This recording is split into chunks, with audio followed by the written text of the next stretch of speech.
ఒక ఊరిలో దేవదాసు వేసదాసు ఇద్దరు బాల్య స్నేహితులు పెరిగి పెద్దవారయ్యే కొద్దీ పేరుకు తగ్గట్లుగా జీవితాలలో నిలిచారు. అంటే దేవదాసు దేవుని గుడిలో పూజారి కాగా వేసదాసు వేసలతో ఉండేవాడు. దేవదాసు పూజలన్నీ చేస్తూ ఉన్నా అతని మనసు మాత్రం దేవుని పైన నిలిచేది కాదు. ఆహా, నిజమైన అదృష్టం అంటే వేసదాసునిదే. ప్రపంచంలో పొందవలసిన కామసుఖాలను వేసల దగ్గర పొందుతున్నాడు. నేనేమో ఈ ఊహ వచ్చినప్పటి నుండి రాళ్ళు రప్పలను కడగటం పూజించడం తప్ప నా జీవితంలో చెప్పుకోవాల్సింది ఇంకేముంది. ఏ సుఖము ఎలా ఉంటుందో తెలియని బండరాయిని అయిపోయానని అనుకుంటూ ఉండేవాడు. ఇక్కడ వేశ్యదాసు అయ్యో నా జీవితం వ్యర్థమైంది కదా, నేనెంత దురదృష్టవంతుడను, వేశ్యలకు లొంగిపోయి మనసారా ఒక్కసారైనా ఆ దైవాన్ని స్మరించలేకపోతున్నానే అని బాధపడేవాడు. కొంతకాలానికి ఇద్దరు మరణించారు. దేవదాసు నరకం చేరగా వేశ్యదాసు వైకుంఠానికి వచ్చాడు. ఇదంతా నారదుని కంట పడింది. ఇదేమి న్యాయము, ఇదేమి ధర్మము, దైవ సన్నిధిలో ఉన్న దేవదాసుకు నరకమా, వేశ్యలతో ఉన్న వేశ్యదాసునికి స్వర్గ సుఖాలా, బ్రహ్మకు ముసలితనాన బుద్ధి మందగించినట్టుందేమో తెలుసుకుంటాను అంటూ బ్రహ్మను చేరి నాన్న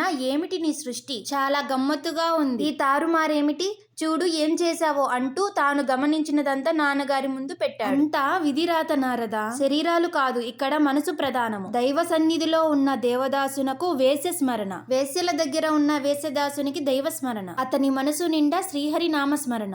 అందువలన ఈ మార్పు జరిగినది. ప్రధానము బాహ్య ఆడంబరాలు కాదు, మనసు, అది పవిత్రంగా ఉండాలి. నీవనుకున్నట్లు ఏ పొరపాటు జరగలేదు అని బ్రహ్మ నారదునితో అన్నారు.